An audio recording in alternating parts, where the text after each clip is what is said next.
Going to start the lecture now.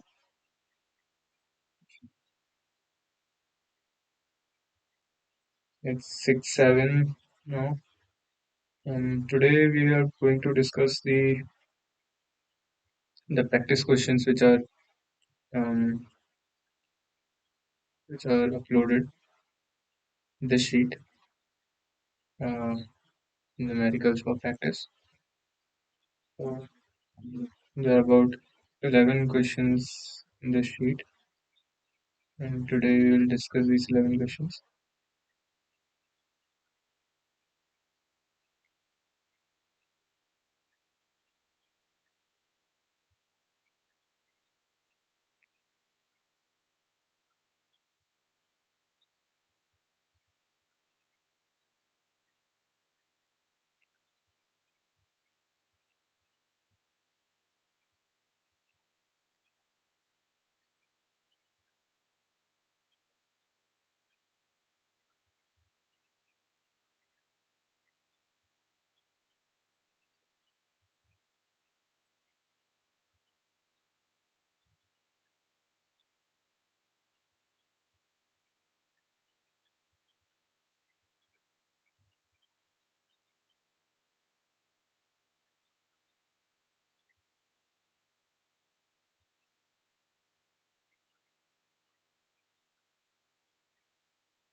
So this is the first question. Here in this question, you values like what are the percentage of carbon, hydrogen, oxygen, nitrogen, and sulfur in a chemical in a compound in a waste is given, and based on that we have to.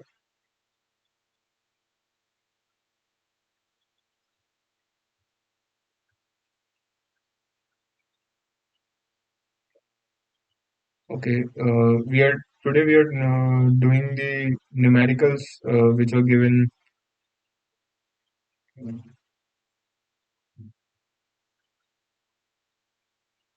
Today we are going to do the numericals which are given, I think, practice problems which are given, which has 11 practice problems. So uh, the person who just joined, are you able to see the presentation, the PPT?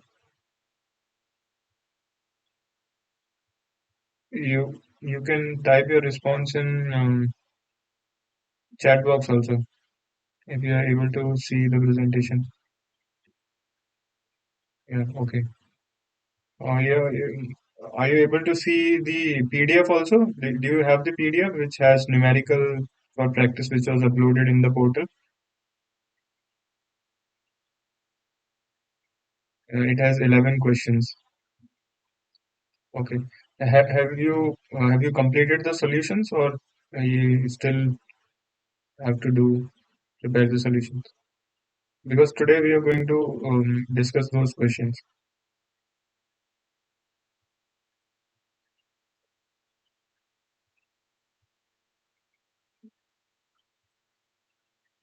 Okay.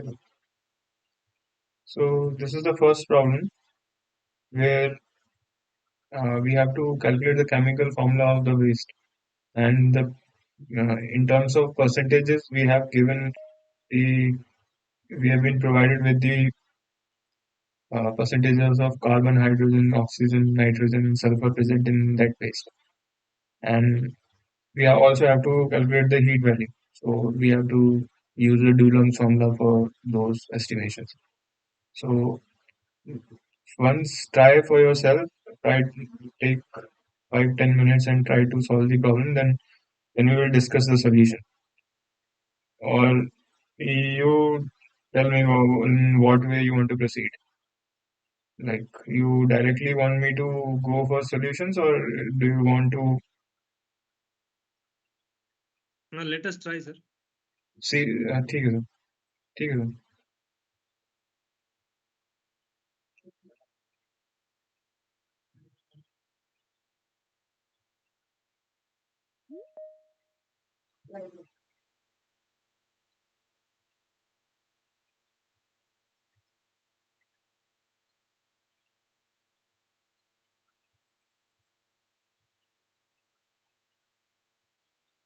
and take some time and try to solve the problem, and then we will discuss the solution.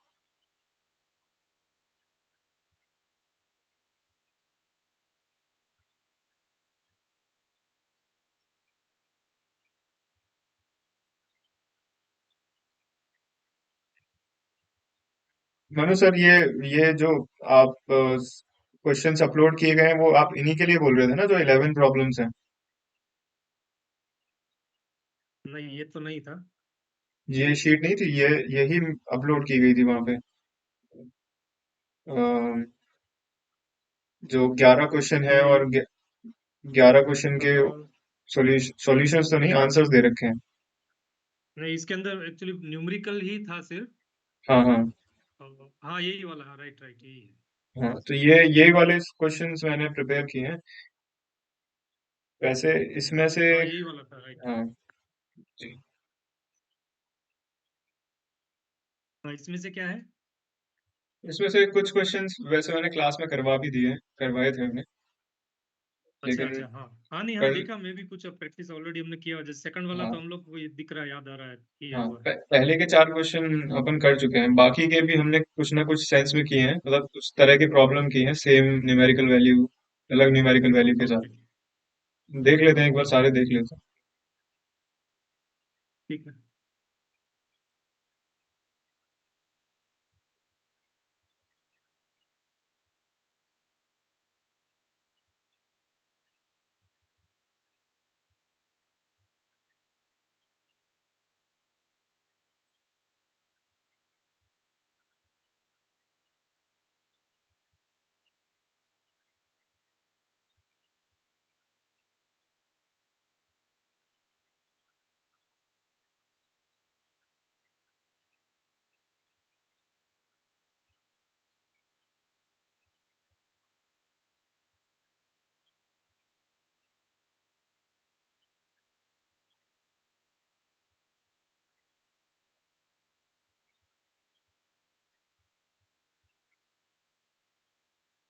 इसका sulphur का molecular weight क्या होता है? Sir 16 होता है। Molecular weight, और sorry, oxygen का? Atomic number 16 होता है, और वेट शायद 32 होगा। 30, हाँ, 32, राइट। ऑक्सीजन का 16 होता है। ऑक्सीजन का 16 होता है जी।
इसमें और कुछ भी नहीं देंगे क्या, मतलब जैसे टोटल मोलिकुलर वेट या कैसा कुछ? टोटल मॉलिक्यूलर वेट का सर वो नहीं पड़ेगा। अपन को मतलब जिनका, एक मैं हिंट दे देता हूँ। जैसे आप टोटल वेट अज्यूम कर लीजिए, अज्यूम कर लीजिए। मतलब वेट हम कुछ 100 जैसा एज्यूम कर लें? हाँ, 100 केजी अज्यूम कर लीजिए, फिर उसके हिसाब से कैलकुलेशन कर लीजिए।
हाँ, नहीं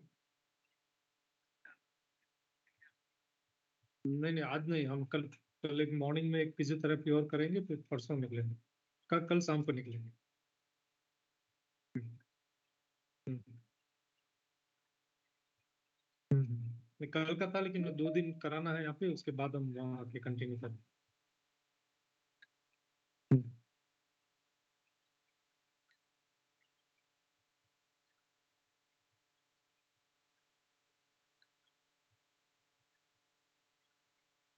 और कोई वेंडर नहीं मिल रहा है?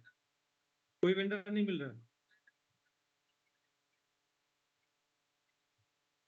बढ़ा दो, पर तुम भी लोग आते हो यार, बोलते हो कि ये वेंडर काम।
कुछ पॉइंट्स के अंदर आ रहा है, आप ट्राई करिए। हाँ, पॉइंट्स के अंदर ही आएगा। जैसे सॉल्यूशन लेते हैं अपन, मतलब वही वही इनिशियली केमिकल फॉर्मूला अज्यूम कर लिया, सी जो स्टैंडर्ड, जो भी हम सॉलिड वेस्ट लेते हैं उसके लिए ये स्टैंडर्ड अपना फॉर्मूला ले लिया, और 100 केजी अज्यूम कर लिया वेस्ट। तो 36% कार्बन है, तो वही केजी पर मोल कैलकुलेशन करेंगे कि 36 केजी, अगर 100 केजी टोटल है तो 36% में 36 केजी हो गया। उसके साथ साथ हमको पता है 12 12 ग्राम अपन मॉलिक्यूलर वेट लेते हैं, तो वो मॉलिक्यूलर वेट ले लिया, तो यहाँ से पता चल जाएगा कि कितना केजी पर मोल ऑफ कार्बन है अपने पास। Okay okay. तो ये 3 आ गया। ऐसे ही हाइड्रोजन के लिए आ जाएगा, 8% है। मतलब कार्बन पॉइंट के लिए पॉइंट में भी हम लिख सकते हैं मतलब। हाँ, पॉइंट में लिख सकते हैं। यहाँ पे ओ, स्टाइकोमेट्रिक कोफिशिएंट, क्योंकि ये एक्चुअल फॉर्मूला नहीं है, हम एक तरीके से एस्टिमेशन ले रहे हैं, हाँ हाँ। तो क्या इसलिए वैसे स्टाइकोमेट्रिक कोफिशिएंट डेसिमल में नहीं जाते, तो ये अच्छा। ठीक है, ये तो वही, ठीक है। फिर आपको एनर्जी कैलकुलेशन करनी है कि मतलब हीट हीट वैल्यू कितनी होगी, तो इसमें ड्यूलॉन्ग फॉर्मूला लगेगा। हाँ, एनर्जी तो हाँ, मोलिकुलर वेट इनटू इसका जो फॉर्मूला रहेगा। हाँ, ड्यूलॉन्ग फॉर्मूला लगेगा इसमें, तो वो वो एक बार कैल 145 वाला ना। हाँ, वो वही वही 145 वाला है। 145C।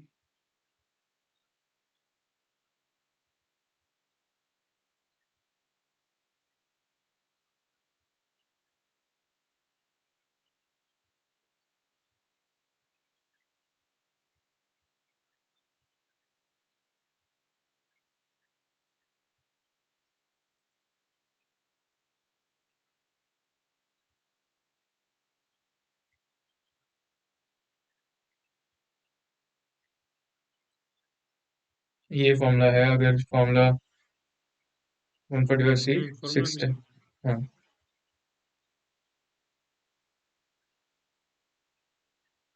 इसका पहले वाला में बैक में जाइए, फिर 5 नंबर स्लाइड में। बस बस 5 नंबर में। 0.57।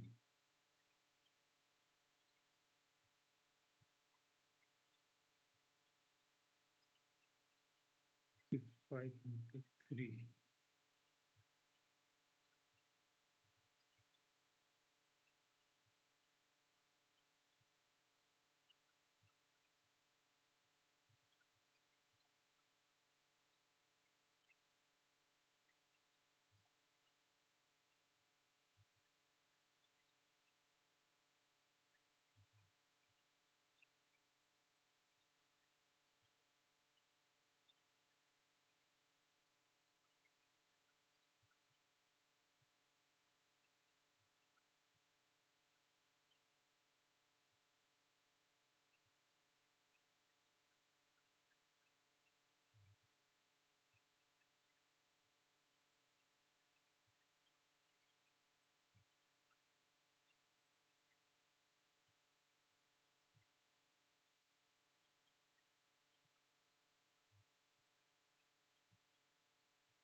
इसका कितना 5129 आ रहा है क्या?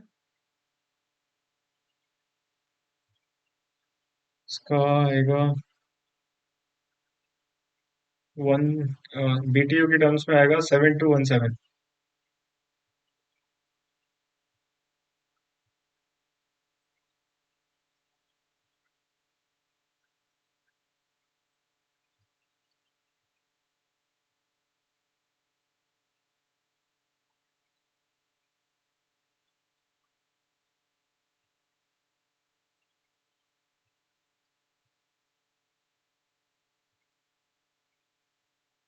हाँ नहीं, ठीक है, मैं गड़बड़ कर दिया था उसमें।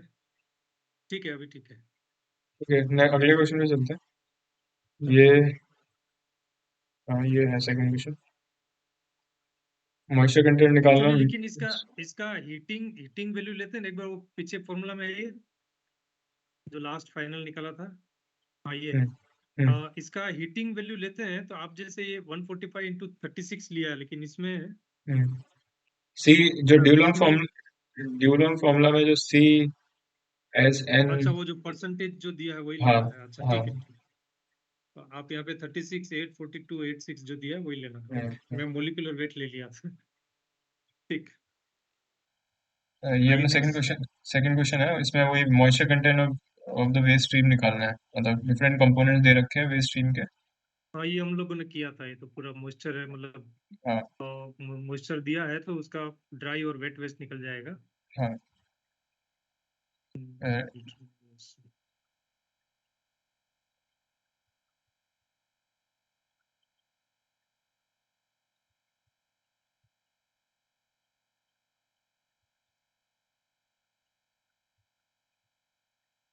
अच्छा, ये सब एग्जाम एग्जाम जब देते हैं उस टाइम पे हमको एक कैलकुलेटर से ही सब कैलकुलेट करना है या फिर एक्सेल शीट में भी कर सकते हैं?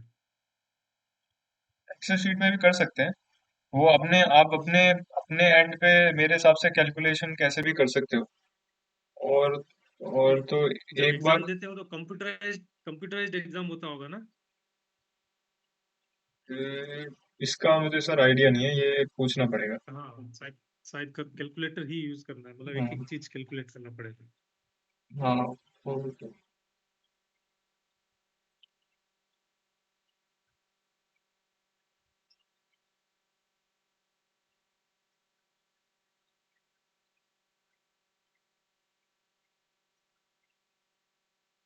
अच्छा, इसमें पहला ए जो दिया, determine moisture content of the waste stream, तो मॉइस्चर कंटेंट तो ऑलरेडी ऊपर दिया हुआ है ना? ये सर मॉइस्चर कंटेंट हर कंपोनेंट का दे रखा है, जैसे फूड वेस्ट का अच्छा, कितना हमको है, पेपर। टोटल फाइन करना है ना? टोटल फाइन टोटल करना फाइन करना है। है। हाँ हाँ, तो ठीक है, मतलब ये मास का टोटल 100 आ जाएगा और हाँ। इसी के हिसाब से हमको एक एक परसेंटेज का कितना टोटल कर लेंगे तो हमको पूरा मॉइस्चर मिल जाएगा उसका। हम्म। और वही चीज हम इसमें से माइनस करेंगे तो वेट और ड्राई डेंसिटी मिल जाएगा। हाँ, तो मतलब जो वेटेड एवरेज निकालते हैं बेसिकली वही है। अब moisture content, total dry weight आ जाएगा आपके पास, हम्म। और 100 kg लेंगे तो ड्राई वेट कैलकुलेशन कर लो, या पानी कितना है वो निकाल लो, तो उससे आपको पता चल जाएगा। तो अगर in terms of dry weight अगर मॉइस्चर कंटेंट निकाल रहे हैं या टोटल वेट निकाल रहे हैं, तो ड्राई केवल टोटल वेट निकाल रहे हैं, तो जितना पानी का वेट आया है या फिर जितना ड्राई वेट आया है वही सीधे मॉइस्चर कंटेंट हो जाएगा आपका। जैसे इधर यहाँ पे कैलकुलेशन में ड्राई वेट निकाल लिया है और ड्राई वेट को ऐड कर हम्म। दिया और 100 में से माइनस कर दिया, तो वो मॉइस्चर कंटेंट आ गया। कभी कभी moisture content in terms of dry weight भी पूछ लेते हैं। तो जैसे अगर हाँ। आप इसी की आंसर शीट देखेंगे, तो आंसर शीट में इन्होंने मॉइस्चर कंटेंट का आंसर दे रखा है 26.6%। ओके। तो ये 26.6% ऑन ड्राई बेसिस है।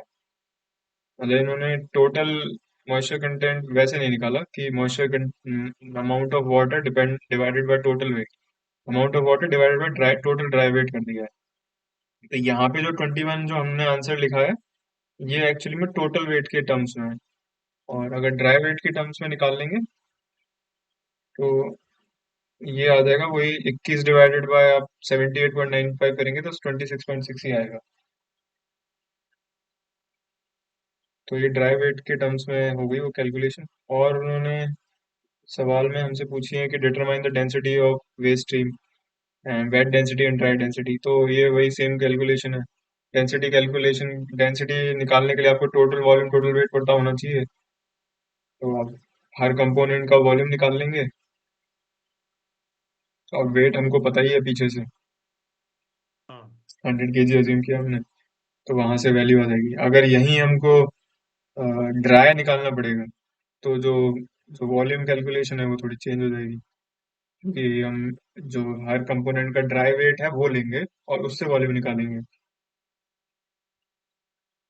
तो यहाँ पे जो डेंसिटी है वो थोड़ी चेंज हो जाएगी, 82 हो जाएगी। यहाँ पे अपनी वेट के लिए डेंसिटी थोड़ी 90.366। फिर थर्ड कंपोनेंट इसमें पूछा है कि if the community produces 1 kg per person per day of waste and population is 2 lakh, how much waste has to be treated per day at the compost plant, assuming that entire food waste and garden trimming are composted? What should be the capacity of MRA facility? तो वही इसमें आपको जो 1 person पर capita per day generation कितना है और population दे रखी है, तो उसके हिसाब से पर डे कितना जनरेशन होगा वो निकालना पड़ेगा, जो कि अब उनको यहाँ पे ये यहाँ पे निकाल रखा है, waste to be treated at compost plant. तो ये कंपोनेंट तो हो गया हमारा पॉपुलेशन का। ये कंपोनेंट पर डे कितना जनरेशन है, और उसमें जो जितना जनरेट हो रहा है उसमें 0.15% और 0.1% जो हमको ऊपर परसेंटेज दे रखे हैं, क्योंकि कंपोस्टिंग जो है केवल वो सारा तो कंपोस्ट होगा नहीं, केवल कुछ कंपोनेंट ही कंपोस्ट होगा, जैसे कि फूड वेस्ट होगा। फूड वेस्ट और गार्डन वाटर में क्या? गार्डन, हाँ गार्डन के, तो ये दोनों के परसेंटेज लिए जाएंगे 25%। तो वही हमने यहाँ क्वेश्चन में किया है कि जो टोटल जनरेट हो रहा है उसमें से 25% केवल कंपोस्ट के लिए जाएगा। पर डे में इतना 50.10 की पर केजी पर डे जाएगा। हम्म। और फिर इसने पूछा है कि एमआरएफ फैसिलिटी पे कितना जाएगा, तो तो उसका, बाकी हाँ, जो बचेगा। बाकी जो बचा हुआ हमारे पे चला जाएगा। तो ये इसका सोल्यूशन हो जाएगा। अगला अपना है ये भी उसी तरह का ही है। एक बार अब ये ट्राई करना हमने चाहें किया तो हुआ बस। था, हाँ। हाँ, ये हमने किया हुआ है। एक ही है। इसमें इसके जो बाद वाले कंपोनेंट हैं ये थोड़े अच्छा सवाल है। जो नीचे के 3 कंपोनेंट हैं ये पर हमने क्लास में डिस्कस किए हैं, सेकंड क्लास में डिस्कस किए हैं हमने। हाँ हाँ। ये चौथा वाला सवाल है, ये भी हमने किया हुआ है। अगर आप मतलब अगर रिकॉल नहीं है तो हम ये वाला कर सकते हैं। इसमें बेसिकली जब भी हम कोई जैसे आप जैसे लैब में गए और वहां पे आप मान लीजिए यूवी स्पेक्ट्रोफोटोमीटर चलाना चाह रहे हैं, तो हाँ कोई कम वो इससे हमको ये पता चलेगा कि आप लीस्ट कितनी वैल्यू डिटेक्ट कर सकते हैं। जैसे मान लीजिए सैंपल ने जीरो वैल्यू, आपके सैंपल में जो कंटेमिनेंट है, जैसे मान लीजिए इमर्जिंग कंटेमिनेंट कोई मेजर कर रहे हैं आप, जैसे एंटीबायोटिक ले लेते हैं, कोई एजिथ्रोमाइसिन ले लेते हैं। आप एजिथ्रोमाइसिन एक वेस्ट वाटर सैंपल में मेजर कर रहे हैं, तो या फिर सॉलिड वेस्ट में लीचिंग करके आप लेके गए हैं जैसे भी। तो वेस्ट वाटर सैंपल हम लेके गए, अब मतलब उसमें कंसेंट्रेशन बहुत कम है, तो सैंपल हम लेके गए तो वो जीरो वैल्यू दिखा रहा है, लेकिन एक्चुअली में वैल्यू जीरो नहीं है ना। लेकिन हमें ये पता नहीं है कि इंस्ट्रूमेंट लीस्ट वैल्यू कितनी नाप सकता है। अगर अगर इंस्ट्रूमेंट केवल पीपीबी में नाप सकता है, और मतलब 1 पीपीबी नाप सकता है मैक्सिमम, उससे नीचे नहीं नाप सकता, और वैल्यू उससे नीचे हुई तो वो जीरो ही दिखा देगा। हम्म। तो वो पता करने के लिए कि भाई लीस्ट वैल्यू मैं कितनी नाप सकता हूँ इंस्ट्रूमेंट में, तो ये हम मेथड यूज करते हैं डिटेक्शन लिमिट कैलकुलेट करने के लिए। तो इसमें बेसिकली वही होता है कि एक आपने सैंपल बनाया, एक कुछ कंसेंट्रेशन का, उसको आपने बार बार मेजरमेंट की आपने, और हर बार वो कुछ अलग अलग वैल्यू दे रहा है, तो हमको एटलीस्ट 7 इटरेशन करनी है मिनिमम। हाँ, और 7 सेवन मिनिमम होना चाहिए ना। 7 मिनिमम होना चाहिए। 7 से ऊपर भी कर सकते हैं। तो वही, फिर उन 7 के साथ हम कुछ स्टैटिस्टिकल कैलकुलेशन करते हैं, एक फॉर्मूला है, उसके हिसाब से आप कितनी कितनी कॉन्फिडेंस लेवल पे आपको वैल्यू चाहिए, 95, 99। तो वैसे 95% सफिशिएंट है, जो मतलब स्कॉलरी आर्टिकल में एक्सेप्टेड है 95% कॉन्फिडेंस। इसके ऊपर आप करना चाहो तो कर सकते हो, लेकिन मिनिमम 95% होनी चाहिए। तो इसका प्रोसेस क्या है हाँ ये। बेसिकली, हम्म। तो ये आप अगर एक बार ट्राई करना चाहते हो तो करें, नहीं तो अपन सॉल्यूशन देख सकते हैं सीधे। एक बार सॉल्यूशन देखिए ना। हम्म, तो इसमें बेसिकली वही है कि अपन ये फॉर्मूला, पहले फॉर्मूला बता देता हूँ, फिर उसके बैकवर्ड डायरेक्शन में चलते हैं। जैसे ये फॉर्मूला है टी, तो ये टी वैल्यू तो अपने यहाँ से आएगी, ये जो चार्ट दे रखा है, और आपको कितनी परसेंट कॉन्फिडेंस लेवल चाहिए, और डी एफ होता है अपना डिग्री ऑफ फ्रीडम। तो डिग्री ऑफ हाँ। फ्रीडम डिपेंड करेगा, जैसे अगर आपने 7 सैंपल या 8 सैंपल लिए हैं तो 8 सैंपल माइनस N-1, तो वो आपकी डिग्री ऑफ फ्रीडम की वैल्यू दे देगा। ओके। तो जैसे अब यहाँ पे हम देखें, पहले तो हमको जैसे स्टैंडर्ड डेविएशन निकालना पड़ेगा, क्योंकि फॉर्मूला में हमको दो वैल्यू हमें मांगी है, एक तो स्टैंडर्ड डेविएशन और एक टी वैल्यू क्या होगी हर कॉन्फिडेंस लेवल। तो हम्म। स्टैंडर्ड डेविएशन निकालने के लिए हमको मीन निकालना पड़ेगा, तो वही पहले मीन निकालेंगे। 6 मिलीग्राम पर लीटर अपना मीन आ गया। अब इसमें फिर आपका स्टैंडर्ड डेविएशन कैलकुलेशन हो गई, स्टैंडर्ड डेविएशन की वैल्यू आ गई। उसके बाद फिर अब मान लीजिए एमडीएल 95% के लिए निकालना है, तो 95% के लिए हम टेबल में जाएंगे।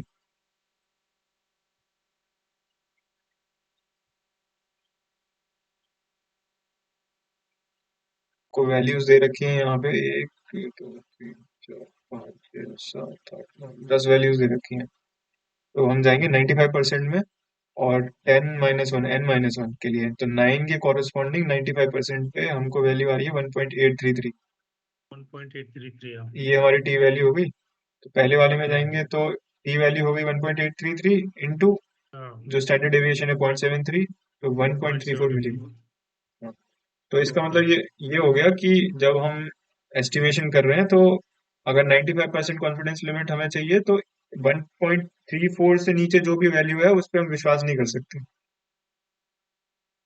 अच्छा, मतलब मिनिमम 1.34 का वैल्यू हाँ, आपको होना चाहिए। हाँ, मिनिमम 1.34 या इससे ऊपर होगी, तभी हम ये कह सकते हैं कि भाई ये जो वैल्यू है 95% कॉन्फिडेंस लिमिट के साथ हम ये कह रहे हैं कि ये जो डिटेक्शन किया है ये सही है।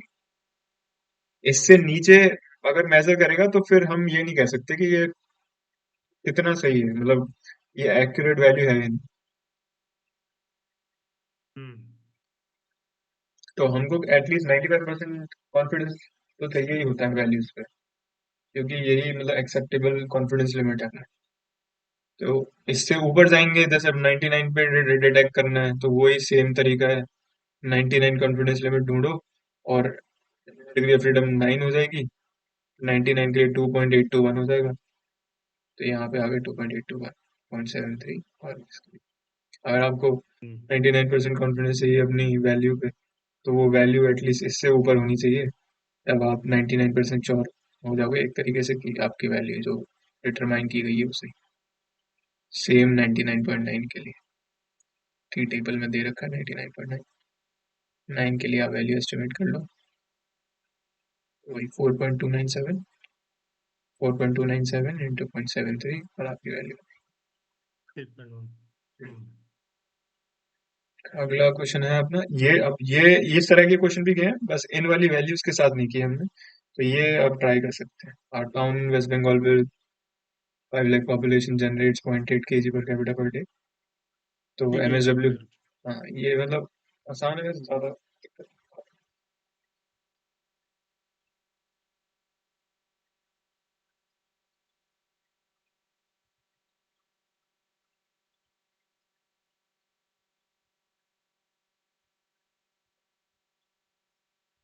हम्म।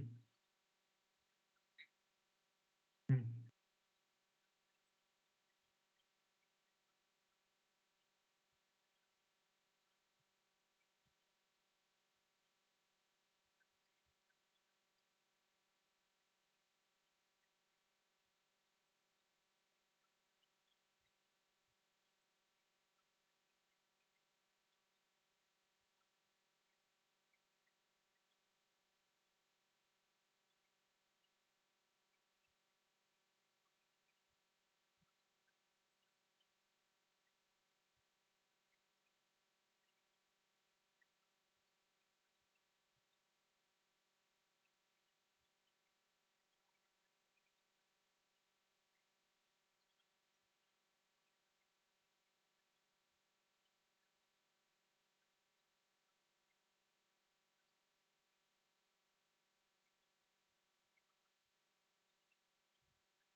तो सोल्यूशन देखें सर इसका।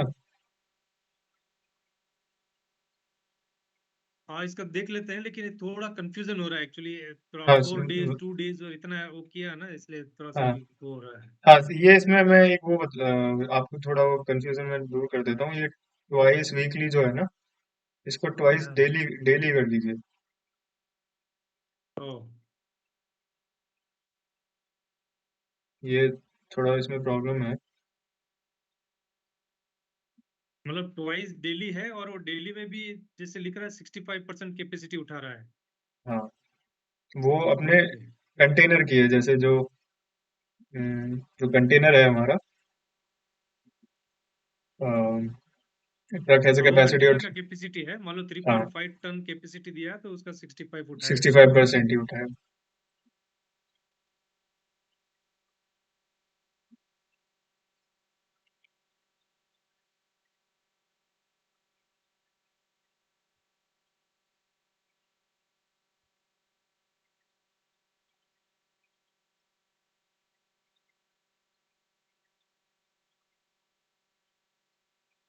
Trucks needed to collect the waste twice daily.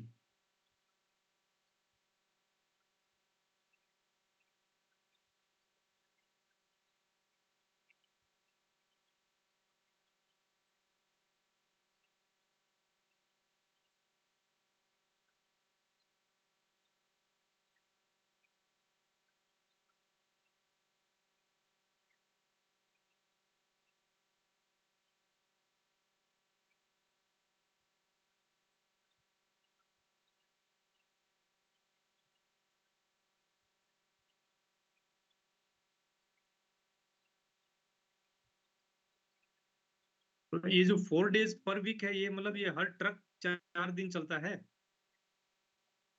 Her truck पूरे वीक में 4 दिन ऑपरेट करेगा बस, हाँ।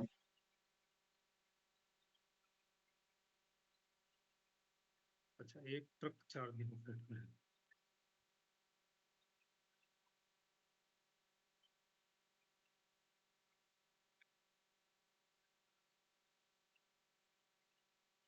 153.8 आ रहा है।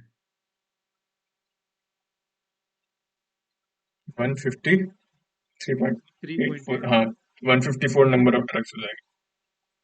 400 into 7 हम भी किए हैं, डिवाइडेड बाय 5, 3.5 into 60% निकाला, और 4 days है इसलिए, हाँ ठीक है, 154।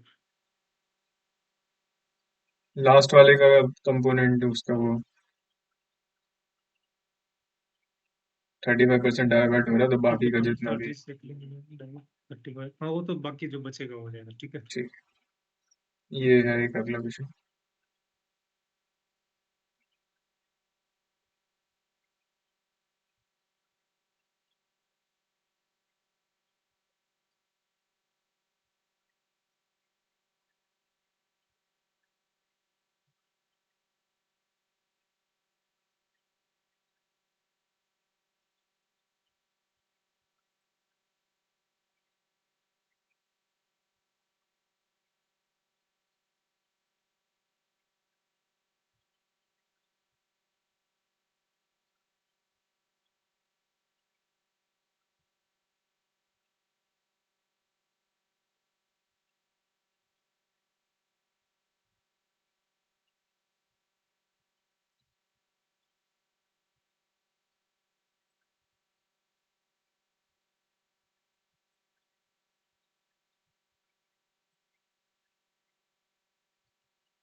once in a week.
इसका डेंसिटी ठीक है क्या, 120 केजी पर एम क्यूब?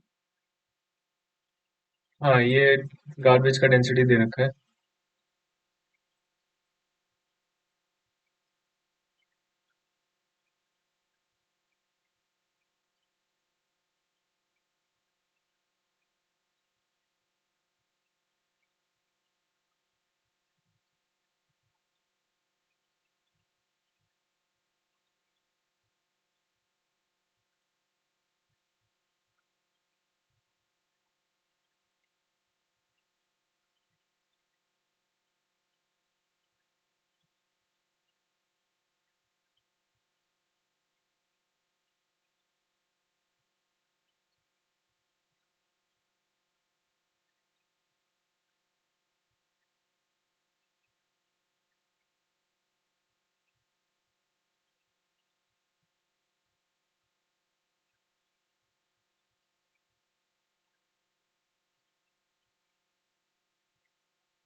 इसका 120 लीटर का गार्बेज तो फील ही नहीं होगा हफ्ते भर में भी, नहीं, हो जाएगा। है? हो जाएगा सर।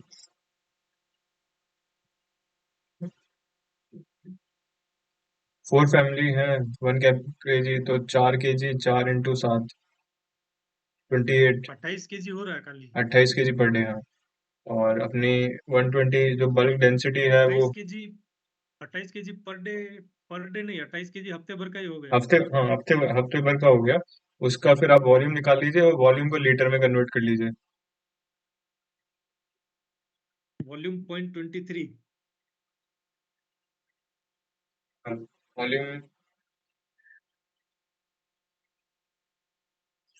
वॉल्यूम निकालने के लिए आप केजी में आएगा, 28 केजी डिवाइड कर दीजिए 120 से, तो जो भी वैल्यू आ रही है वही 0.23 m³ आएगा वॉल्यूम। 0.23 आ रहा है। अब इसको इसको आपको लीटर में कन्वर्ट करना पड़ेगा, तो 230 लीटर कुछ आएगा शायद।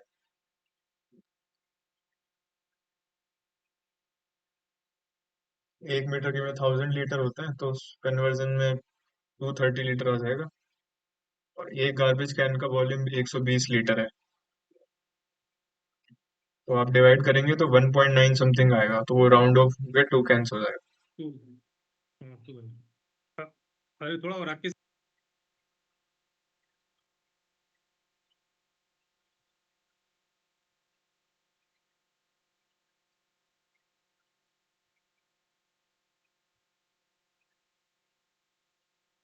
हाँ,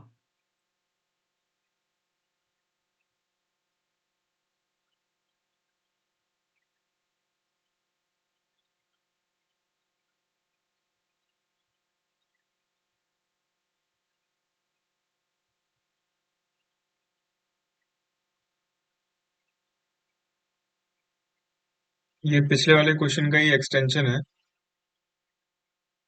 मतलब 28 kg पर वीक जो हमने कैलकुलेट किया है वो तो है ही। हाँ। फिर ये बोल रहा है कि how many customers customer can a 20 meter cube truck that compacts the refuses at 300 kg per meter cube collect before it has to make a trip to the landfill? तो इसने थोड़ा वॉल्यूम बढ़ा दिया। 25 मीटर क्यूब का truck है। एक घर से आपको एक हफ्ते में 28 kg मिल रहा है। तो वो आप मतलब कितने घरों से आप कचरा इकट्ठा कर लोगे?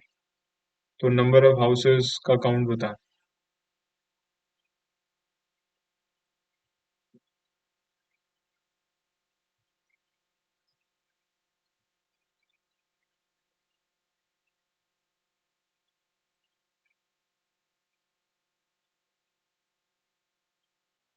हाउ मेनी कस्टमर्स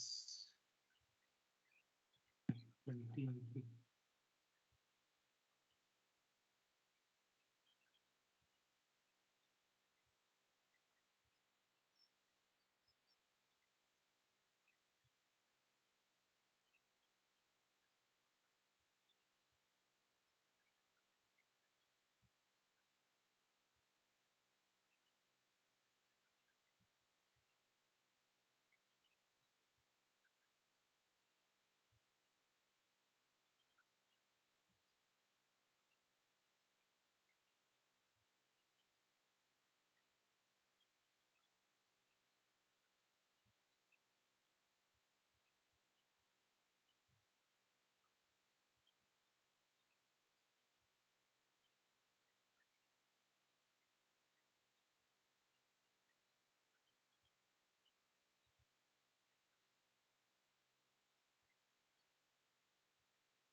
ये हो गया 215,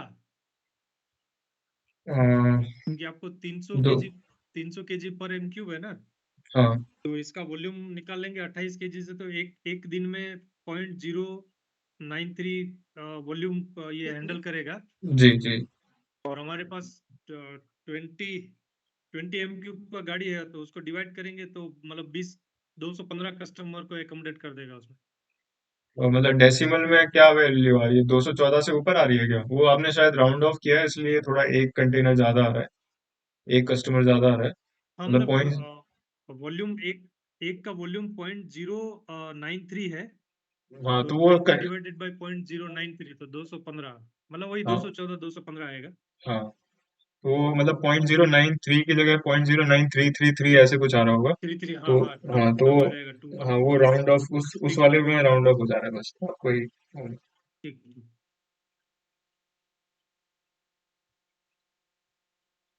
एक ये प्रॉब्लम है इसमें भी आपको, इसमें जो सेकंड पार्ट है इस प्रॉब्लम में, calculate the number of collection vehicle a community would need if it has 500 services या 500 कस्टमर। तो इसमें क्या कुछ इन्फॉर्मेशन मिसिंग है, तो फर्स्ट वाला पार्ट देख लेते हैं, फिर सेकंड वाले में क्या मिसिंग है वो देख लेते हैं। Product is found to be able to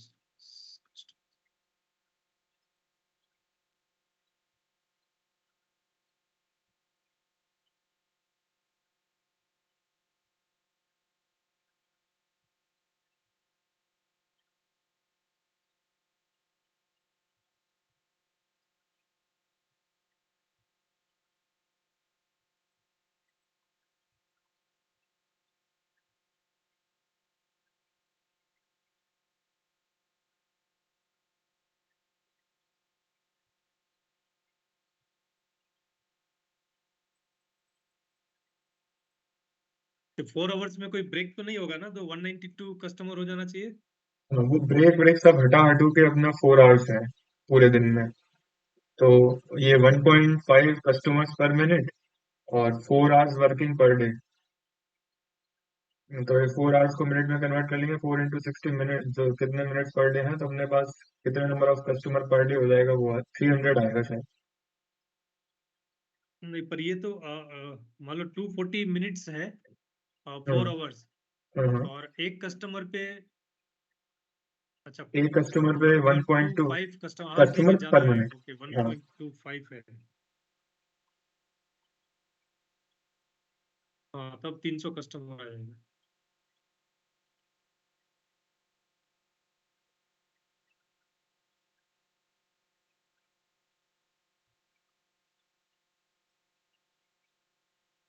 300 आ जाएगा। Calculate the number of collection vehicles a community would need if it has a total of 500 customers। अगर 500 कस्टमर्स है,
5,000 customers to be collected अब ये जो basically। सेकंड वाला question है इसमें, जैसे हमारे पास एक इंफॉर्मेशन तो है कि 300 कस्टमर्स पर डे हम वो कर सकते हैं एक व्हीकल से, लेकिन हमारे पास इसमें कई कुछ इंफॉर्मेशन नहीं है। जैसे जैसे जैसे फॉर्मूला से देख लेते हैं, जैसे ये है, तो इसमें हमारे पास इंफॉर्मेशन है total number of customer service, ये तो हमें पता है, जैसे 5,000 है एस वैल्यू। इसमें एफ है collection frequency, number of collectors per week, तो ये वाली इंफॉर्मेशन हमारे पास है कि एक व्हीकल कितना कलेक्ट कर लेगा। नहीं, सी 300 एक्स, है, वो हाँ। एक्स है नंबर ऑफ कस्टमर से single truck can service per day,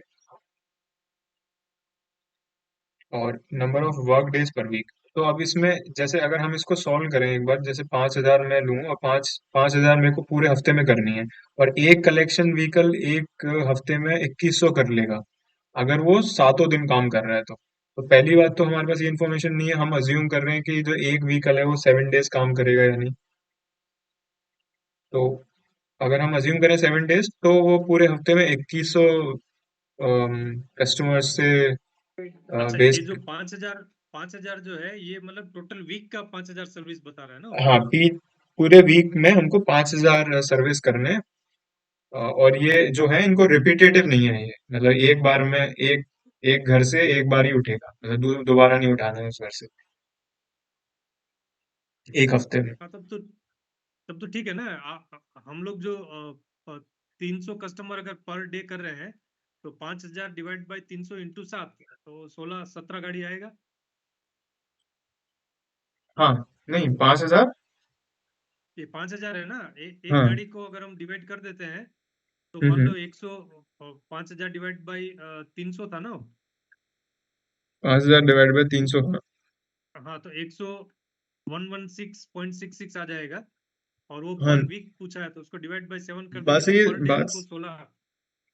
बात सही है सर आपकी, लेकिन इसमें ऐसा कुछ नहीं लिखा हुआ है कि एक व्हीकल पूरे हफ्ते में एक बार ही यूज होगा। नहीं नहीं, एक बार नहीं ना, हमको कितने व्हीकल चाहिए वो निकालना है। 17 व्हीकल लगेगा। नहीं, वो ठीक है सर, लेकिन वो इसमें आप ये अजम्पशन ले रहे हो कि एक व्हीकल एक हफ्ते में एक बार ही यूज होगा। मैं ये भी तो कह सकता हूँ कि एक दिन में एक व्हीकल 300 लोगों से कचरा खरीद रहा है, उठा रहा है। वो व्हीकल मैं दूसरे दिन भी यूज कर सकता हूँ, वही व्हीकल मैं तीसरे दिन भी यूज कर सकता हूँ। तो अगर एक ही तो व्हीकल, और दूसरी बात ये भी है, अब इसमें मैं ये भी अज्यूम कर रहा हूँ कि जो कलेक्शन है, वो जो एक व्हीकल है वो 7 दिन काम कर सकता है। ये जो फॉर्मूला हमने देखा है, ये वाला SFXW, तो इसमें नहीं वही है नहीं, जो। पर हमको जैसे मान लो 300 कस्टमर दिया, एक व्हीकल 300 घर पकड़ रहा है। हाँ इसका मतलब ये 5,000 घर हमको हफ्ते में उठाना है। हाँ हाँ। अगर एक व्हीकल अगर 300 उठा रहा है, तो हमको 117 व्हीकल चाहिए। लेकिन हाँ हम सर। चाह रहे हैं वो वीक में ही काम खत्म हो जाए, तो हम 7 से डिवाइड करें तो हमको मतलब 17 व्हीकल पर डे चाहिएगा, तब जाके 5,000 होगा कवर। हाँ, लेकिन लेकिन ये वाली जो चीज होगी वो अनएफिशिएंट हो जाएगी ना। मतलब हम सबसे वो वाला केस ले रहे हैं, जैसे अगर मेरे को फ्रीडम दी गई है कि एक वीक में आपको 5,000 घरों से कचरा उठाना है, और तो 5,000 घरों से मेरे पास इंफॉर्मेशन है कि मैं एक व्हीकल से, एक ट्रक से एक दिन में 300 घर से कचरा उठा सकता हूँ, तीन है सौ ना। 300 घर से।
हेलो।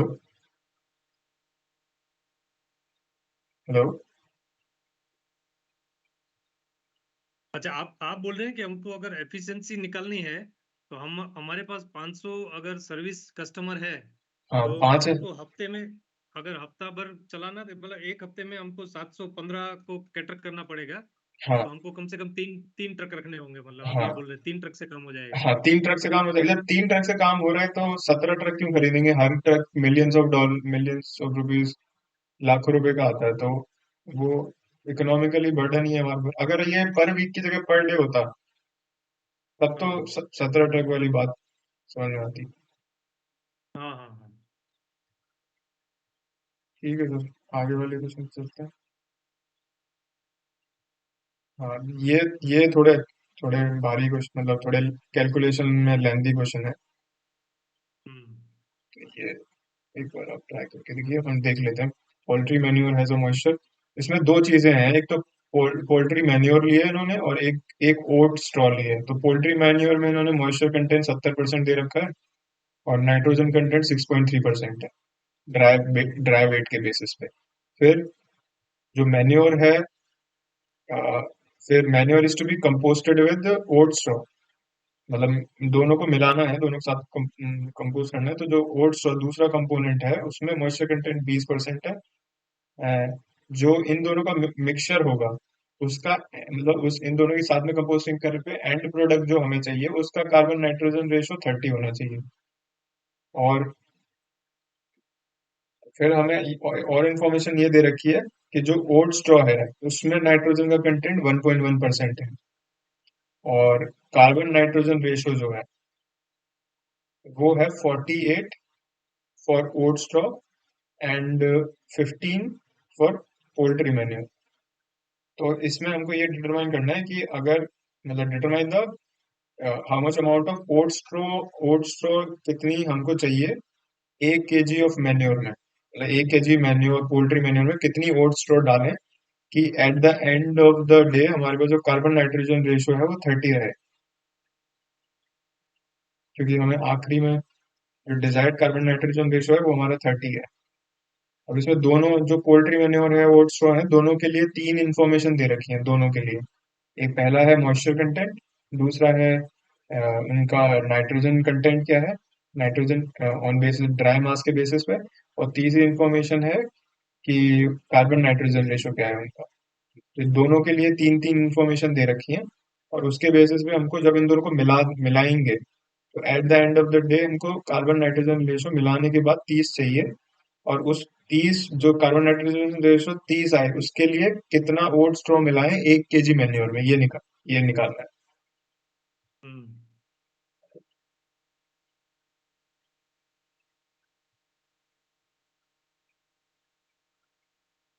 तो इसमें मतलब एक, अगर एक मुझे हिंट देनी हो तो मैं हिंट ये दूंगा, मतलब अज्यूम, जो वैल्यूज है वेरिएबल्स अज्यूम कर लीजिए कि जो टोटल वेट होगा उसको कुछ एम एम टी मान लो, और सॉलिड वेट को एम एस मान लो, और उसके हिसाब से मतलब एक सिंगल वेरिएबल में लिया हो सारी इक्वेशन, जिससे वो सिंगल वेरिएबल की वैल्यू निकल जाए आखिरी में, इससे दोनों रिलेट हो जाएंगे।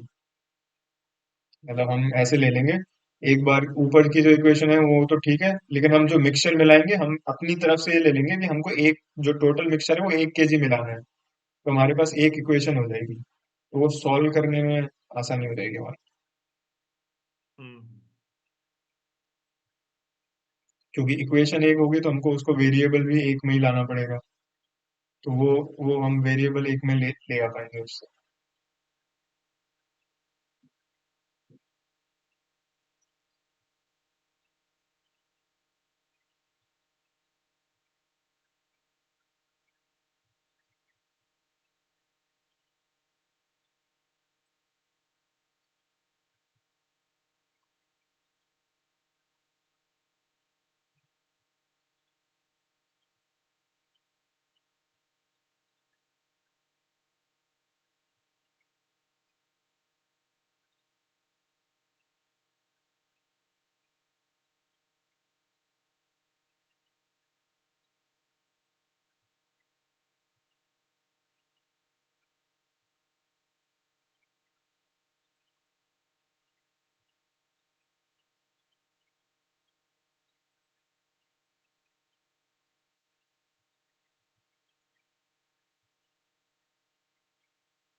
इसको करिए सॉल्व, थोड़ा कंफ्यूजिंग है। ये ठीक है। तो इसमें हमको इन्फॉर्मेशन जो दे रखी है, जैसे अगर पोल्ट्री मेन्योर के लिए देखें तो 70% मॉइस्चर कंटेंट, उसके अलावा जो इन्फॉर्मेशन है वो नाइट्रोजन 6.3% और carbon nitrogen ratio 15%। Similar type of information oat straw के लिए दे रखी है, 20% मॉइस्चर कंटेंट, नाइट्रोजन 1.1 और कार्बन नाइट्रोजन 48। तो हम क्या करेंगे, जैसे जो नाइट्रोजन के लिए इन्फॉर्मेशन दे रखी है और जो मॉइस्चर कंटेंट दे रखा है, इसे सॉलिड का टोटल मास कितना होगा वो निकाल लेंगे। तो एमएस को हमने पीएम के लिए, जो पोल्ट्री बने है उसके लिए जो सॉलिड मास है वो निकाल लेंगे, ड्राई मास बेसिकली। तो total of 1 minus moisture content, तो 0.3 टाइम्स ऑफ एमटी हो जाएगा। फिर जो नाइट्रोजन कंटेंट दे रखा है 6.3%, उसके लिए कैलकुलेशन हो जाएगी कि मास of nitrogen divided by MS, क्योंकि हमें ड्राई दे रखा है। ये क्वेश्चन में हमें ये स्पेसिफाई कर दिया है कि on a dry mass basis है। तो जो हम नाइट्रोजन का मास निकालेंगे, नाइट्रोजन, तो वो कैलकुलेशन हम लेंगे कि मास of nitrogen divided by mass of तो जो वेस्ट है आपका इन इन ड्राई स्टेट, तो जो कि हमने यहाँ पे इसमें कैलकुलेट किया है एमएस। तो यहाँ से हम मास ऑफ नाइट्रोजन की टर्म्स में भी निकाल लेंगे। जो मास ऑफ नाइट्रोजन हो जाएगा वो 0.063 इंटू एम एस हो जाएगा, क्योंकि 6.3% दे रखा है। फिर तीसरी जो कैलकुलेशन हम कर सकते हैं इसी से, जो एक और वैल्यू हमें दे रखी है, वो कार्बन नाइट्रोजन रेशो। तो इसमें मास मास ऑफ कार्बन भी निकाल सकते हैं। तो मास ऑफ कार्बन निकालने के लिए 15 इंटू मास ऑफ कार्बन, मतलब मास of nitrogen 15 into mass of nitrogen होगा, तो वो कार्बन का मास दे देगा। तो वही सेम कैलकुलेशन। अब इसमें सवाल ये उठता है कि हमें मतलब पता हम हमें पता कैसे चलेगा कि हमें यही वैल्यू निकालनी है। तो वो हमको उससे पता चल जाएगा कि हमको आखिरी में चाहिए क्या। जैसे हमको आखिरी में कार्बन नाइट्रोजन रेशो ही चाहिए मिक्स का। तो अगर हमें पूरे मिक्स का कार्बन नाइट्रोजन रेशो निकालना है, तो हमें ये पता होना चाहिए कि उस मिक्स में कितना कार्बन है और कितना नाइट्रोजन है। तो उसी से हम आइडिया लेके पहले हम इंडिविजुअली कितना कार्बन है और कितना नाइट्रोजन है निकालेंगे, और फिर उन दोनों को ऐड कर देंगे। तो इनिशियली ये पोल्ट्री मैन्योर के लिए हमने निकाल लिया कि इसमें ड्राई स्टेट में कितना नाइट्रोजन है, एमएन, किसके टर्म्स में, सॉलिड के टर्म्स में। मतलब अगर ड्राई स्टेट, वेस्ट को ड्राई स्टेट में ले उसके टर्म्स में निकाल लिया। और फिर हम उस ड्राई स्टेट को टोटल में भी कन्वर्ट कर सकते हैं, क्योंकि ड्राई स्टेट और टोटल वेट के बीच में भी रिलेशन है हमारे पास। तो वही अगर ये वाली चीज रिप्लेस करते हैं एमएस की जगह, एमएस इक्वल टू 0.3 एमटी, तो यहाँ पे अगर रिप्लेस कर देंगे तो mass of nitrogen in terms of total wait भी आ जाएगा, 0.0189 एमटी। तो इस तरीके से टोटल नाइट्रोजन के mass in terms of total weight के बीच में रिलेशन है। इसी तरह कार्बन और टोटल वेट के बीच में रिलेशन आ जाएगा, क्योंकि यहाँ पे हमने कार्बन और ड्राई वेट के बीच में रिलेशन निकाल ही लिया थ्रू कार्बन नाइट्रोजन रेशो। और फिर एम एस की जगह एम टी वाला रिलेशन डाल देंगे, 0.3 एम टी, तो उसको मल्टीप्लाई करके 0.2835 टोटल वेट के बीच में रिलेशन आ जाएगा। अब ये तो हो गया हमारा पोल्ट्री मैन्योर के लिए। अब यही सेम टाइप की कैलकुलेशन हम ओट्स स्ट्रॉ के लिए भी कर लेंगे। तो ओट्स स्ट्रॉ के लिए हमें दे रखा है मॉइस्चर कंटेंट 20%, तो 1 माइनस अगर 0.2 करेंगे तो हमारे पास mass of solid waste in terms of dry weight आ जाएगा, जो कि 0.8 एम टी आ जाएगा। इसी तरह नाइट्रोजन कंटेंट का भी, नाइट्रोजन कंटेंट 1.1% दे रखा है। तो ये हमारा कैलकुलेशन हो जाएगा कि ये जो N S N O S होगा, ये mass of nitrogen by mass of waste in terms of solid dry state equal to 0.011। और उससे रिलेशन आ जाएगा कि मास ऑफ नाइट्रोजन जो है वो अपना 0.011 टाइम्स होगा mass of solid waste in dry state. और फिर वही सेम चीज, dry mass of solid weight dry state को हम रिप्लेस कर सकते हैं 0.8 एम टी।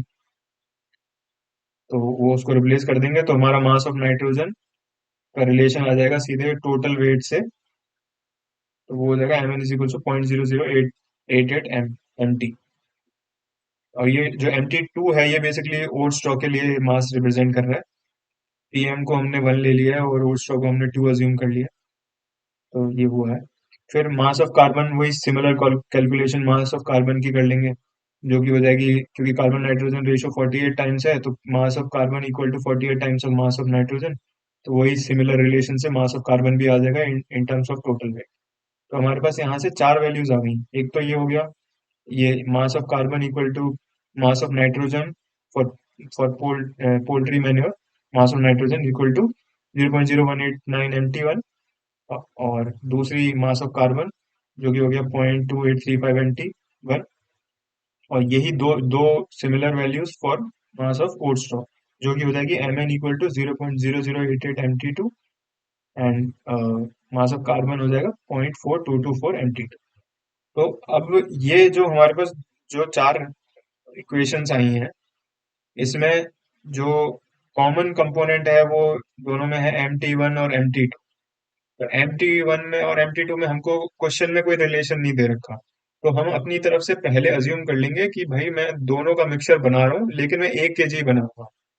जो क्वेश्चन में सवाल पूछा है उसको हम थोड़ा साइड में रख देते हैं, हम मतलब पहले दोनों ये। दोनों मिला के 1 kg ना, दोनों हाँ, मिक्सचर का वेट है 1 kg। दोनों को मिक्सर, हाँ, ठीक है। दोनों के मिक्सचर का वेट 1 kg हम अज्यूम कर लेंगे। अब इससे होगा क्या कि हमारे पास एक रिलेशन आ जाएगा। एमटी अगर हम हमारे पास एक फाइनल इक्वेशन आती है MT1 और MT2 की फॉर्म में, तो उसके लिए हमारे पास एक इक्वेशन है, तो उसको हम एक वेरिएबल में ले आएंगे, तो एक वेरिएबल से हमारी फिर हम सॉल्व कर सकते हैं। तो हमने अज्यूम कर लिया कि MT1 MT2 का मिक्सचर ले रहे हैं, जिसमें कि MT1 है total weight of poultry matter और MT2 है total weight of oat straw. तो इन दोनों को मिला के 1 kg मिक्सचर बना। तो यहाँ से हमारे पास एक इक्वेशन आ गई। और हमको कैलकुलेट क्या करना है, कार्बन नाइट्रोजन रेशो इस मिक्सचर का। तो कार्बन नाइट्रोजन रेशो मिक्सचर के लिए फॉर्मूला क्या हो जाएगा कि भाई मास of carbon bye mass of nitrogen. तो यहाँ पे मैंने थोड़ा उल्टा ले लिया, नाइट्रोजन बाय कार्बन ले लिया, तो 1/30 हो जाएगा, एक ही बात है। तो यहाँ पे, हाँ, ये हमको दे रखा है the desired carbon nitrogen ratio for mixture is 30।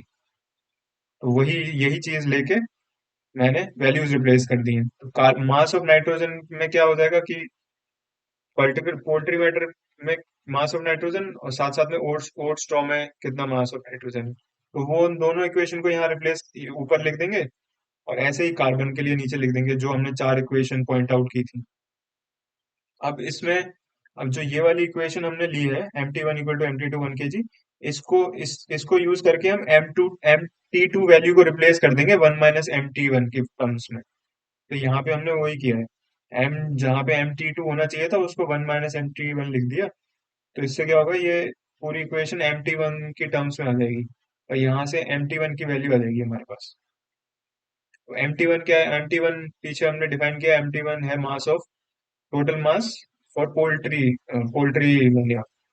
तो हमको ये पता चल गया कि अगर मैं 1 kg मिक्सचर बनाना चाहता हूँ, तो उस 1 kg मिक्सचर में जो पोल्ट्री मेन्योर है उसका मास 0.3584 kg रहेगा। तो 1 - 0.3584 कर देंगे तो हमें ओट स्ट्रॉ का कितना मास होगा वो पता चल जाएगा, जो कि 0.6415 है। अब ये क्या, मैंने ना कैलकुलेशन के टाइम इनको वैल्यूज को राउंड ऑफ कर दिया था, 0.3584 को 0.36 कर दिया था, और इसको 0.6415 को 0.64 कर दिया था। लेकिन अगर इसको राउंड ऑफ कर देंगे तो जो एक्चुअल आंसर दे रखा है उससे थोड़ा सा अलग आएगा। तो इसको राउंड ऑफ करने की जगह जो वैल्यू आ रही है वही वैल्यू ले लेनी है। अब हमको हमको क्वेश्चन निकालना क्या है, क्वेश्चन में हमको निकालना है कि अगर मैं 1 kg पोल्ट्री मैन्योर लूं तो उसमें ओट स्ट्रो कितना चाहिए होगा, ये हमें निकालना है।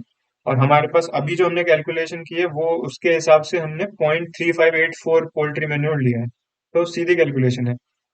क्या करेंगे, 0.3584 पोल्ट्री मैन्योर के लिए हमें चाहिए 0.6415 kg ऑफ ओट स्ट्रॉ।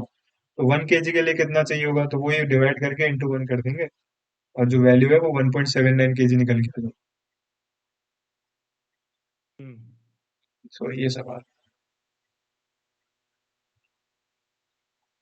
अब इसमें सर अगर कहीं मतलब दिक्कत हो तो आप बताइए, मैं बता दूँ। नहीं नहीं, तो समझ गया मैं। ठीक, ये अगला सवाल है।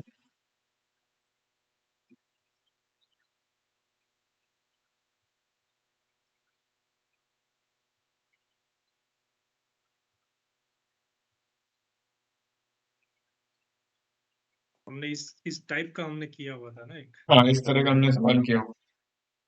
हम्म।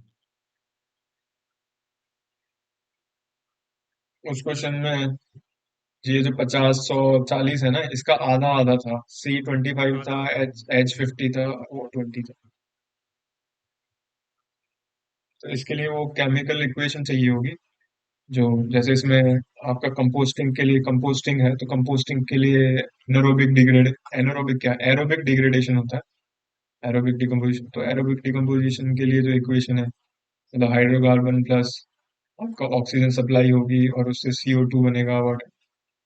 तो ये वाली इक्वेशन चाहिए होगी या स्टैंडर्ड इक्वेशन। तो ये वाली इक्वेशन आपके पास है सर, कि मैं ये मतलब नहीं नहीं ऐसे। है, आपने दी थी कि वो एक ठीक। एग्जाम्पल जो किया था ना उसमें हाँ। तो है। हाँ। जी जी। तो एक बार आप ये सॉल्व कर करके लूंगा मैं, देखिए। आगे चलिए। ठीक। तो सॉल्यूशन देख लेते हैं सीधे वैसे ही। जो हमको वैल्यूज दे रखी है वो यहाँ रिप्लेस करनी है। जैसे A B C D है, ये हमको दे रखा है, A50 हो जाएगा, B100, C40 हो जाएगा और D1 है। तो ये वैल्यूज यहाँ पे डाल देंगे तो हमारे पास स्टोइकोमेट्रिक कोफिशिएंट आ जाएगा। वो O2 कितना चाहिए और CO2 कितना चाहिए, पानी कितना बनेगा, CO2 कितना चाहिए, क्या कितना बनेगा CO2। तो हमको यहाँ पे हाँ कैलकुलेशन O2 के लिए करनी है। तो इसका अगर हम total molecular mass, molecular weight निकालेंगे तो वो 1354 ग्राम निकल थ्री के आता फाइव है। फोर हाँ। हम्म। और 54.25 स्टोइकोमेट्रिक कोफिशिएंट आ रहा है ऑक्सीजन का। और इसका वेट निकाल लेंगे फिर 54.25 इंटू 32। तो इससे ये पता चल रहा है कि 1354 ग्राम ऑफ जो मॉलिक्यूल है, उसके लिए आपको 1736 ग्राम ऑक्सीजन चाहिए। और हमें पूछिए 1 टन वेस्ट के लिए कितनी चाहिए होगी। तो 1 टन मतलब 1000 kg। तो one hmm. 736 divided by 1354 into 1000। तो ये केजीज में हमारे पास वेट आ जाएगा। 1282.127 kg ऑफ ऑक्सीजन चाहिए होगी। लेकिन हमको इसमें पूछा है कि एयर बताओ कितना, कितना वॉल्यूम चाहिए एयर का हाँ 1 टन के लिए। तो वो हमें कन्वर्जन करना पड़ेगा कि पहले दो इन्फॉर्मेशन चाहिए होगी। पहले तो डेंसिटी क्या है एयर की, और वो डेंसिटी एयर टेम्परेचर पे डिपेंड करेगी। तो आप कौन से टेम्परेचर पे डेंसिटी ले रहे हो, 0 पे ले रहे हो, 25 डिग्री सेल्सियस पे ले रहे हो, 20 पे ले रहे हो, है ना। तो उसके हिसाब से कितना वॉल्यूम आएगा वो चेंज हो जाएगा।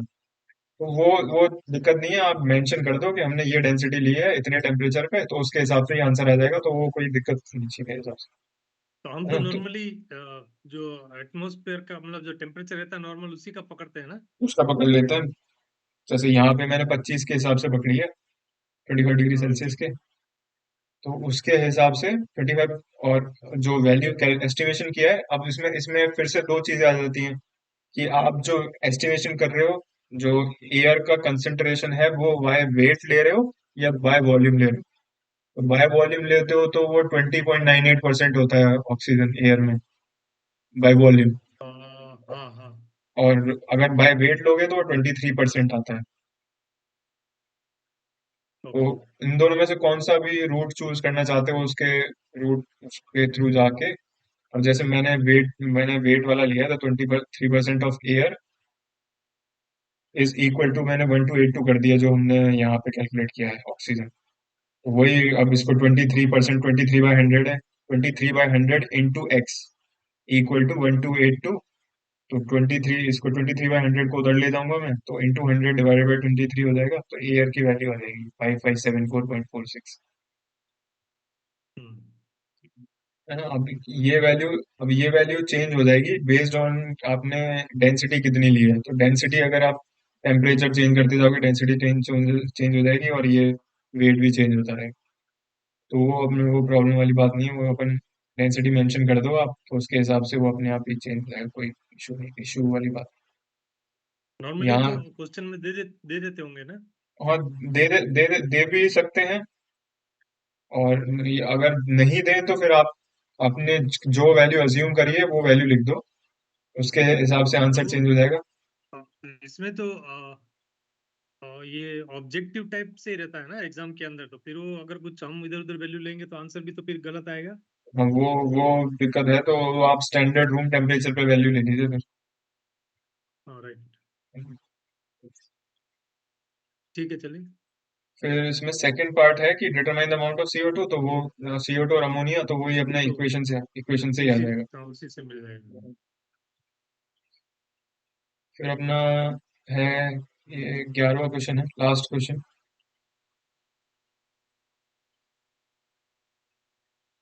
Estimate the theoretical value of methane. तो ये एनारोबिक डाइजेशन से रिलेटेड क्वेश्चन है, जो लास्ट इसमें क्वेश्चन भी है। तो वैसा ही फॉर्मूला था।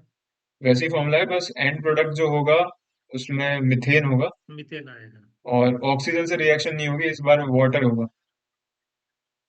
ये वाली इक्वेशन है, वाटर, मीथेन, CO2 बने, हाँ, ये CO2 भी और किया था अमोनिया। मैंने। हाँ, ये भी किया था हमने। सवाल हमने ये जितने भी हैं इसमें सब तरह के सवाल अपन ने किए सब हैं, किया उल्टा था। इसमें नहीं है वो भी किए हैं, बस थोड़ी वैल्यूज चेंज हो गए। नहीं ठीक है, अच्छा प्रैक्टिस हो गया है।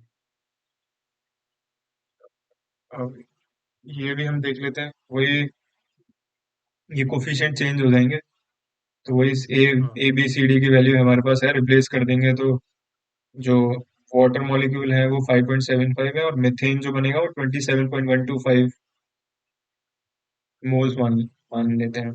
तो मीथेन हमको कैलकुलेट करना है, तो वही जो मॉलिक्यूलर वेट है वो तो सेम ही रहेगा क्योंकि मॉलिक्यूल सेम है, C50H100। तो वो कैलकुलेशन में सेम आएगा, 1354 ग्राम। और उसमें मीथेन बन रहा है 27.125 × 16। तो मीथेन का मॉलिक्यूलर वेट हाँ। 16 आएगा। तो यहाँ से हमारे पास कैलकुलेशन में आ जाएगा कि 20.033 × 16 kg ऑफ मीथेन बनेगा। और हमको हम्म। क्वेश्चन में दे रखा है कि डेंसिटी, मीथेन की डेंसिटी 0.7167 है। तो आखिरी में मास आ गया हमारे पास, डेंसिटी से डिवाइड कर देंगे तो हमारे पास वॉल्यूम आ जाएगा। तो वॉल्यूम 447.23 मीटर क्यूब वॉल्यूम आएगा 1 टन मीथेन। अगर आप 1 टन वेस्ट अगर आपके हम्म। है तो इतना मीटर क्यूब मीथेन जनरेट होगा। ये सब शीट थी, उसमें ये 11 क्वेश्चन है। नहीं ठीक है, अच्छा रिविजन हो गया एक। ठीक है सर। और कोई क्लास वो भी होनी है कि लास्ट था ये? ये वैसे लास्ट क्लास है आज। इसके अलावा हो सकता है कुछ एक सर लेक्चर लें कोई, जो लाइव लेक्चर यूट्यूब पे होता है। हाँ, कुछ बोल तो रहे थे, वो बोले कि वो क्या कुछ क्वेश्चनरीज उन्होंने दिया था, उसके बेसिस पे कुछ डिस्कशन करेंगे वो। तो वो हो सकता है यही वाली शीट वो डिस्कस करें या और कुछ क्वेश्चंस डिस्कस करें। तो मेनली हमारी तरफ से जो PMRF वाले जो क्लासेस चल रही हैं, हाँ। प्रॉब्लम सॉल्विंग वाली, वो तो ये लास्ट आखिरी है। हो सकता है एक और क्लास लें, कुछ बच्चे ले सकते हैं, 1 घंटे की क्लास या 2 घंटे की क्लास, जो मतलब नंबर ऑफ आवर्स कंप्लीट करने के लिए एक और क्लास हो सकती है, लेकिन वो शायद सारे बच्चे नहीं लेंगे, कुछ बच्चे लें कुछ बच्चे ना लें। तो मेरे लिए तो ये लास्ट क्लास है, मैं वो एक्स्ट्रा वाली क्लास नहीं ले। हम्म। तो अपनी ये आज की लास्ट क्लास ही। नहीं, हो गया इसमें लगभग सब कवर हो गया, कोई हाँ, मतलब नहीं। ठीक ठीक। इलेक्ट्रॉनिक वेस्ट के भी हमने सवाल कर ही लिए हैं, मतलब जो इंडिविजुअल क्लासेस हैं उसमें सारे सवाल हमने जो भी हैं कवर किए हैं। और उसमें हम्म। ठीक है सर। ठीक है। ठीक है, चलो। ठीक थैंक यू है sir, Divyanshu. Thank you sir. Okay.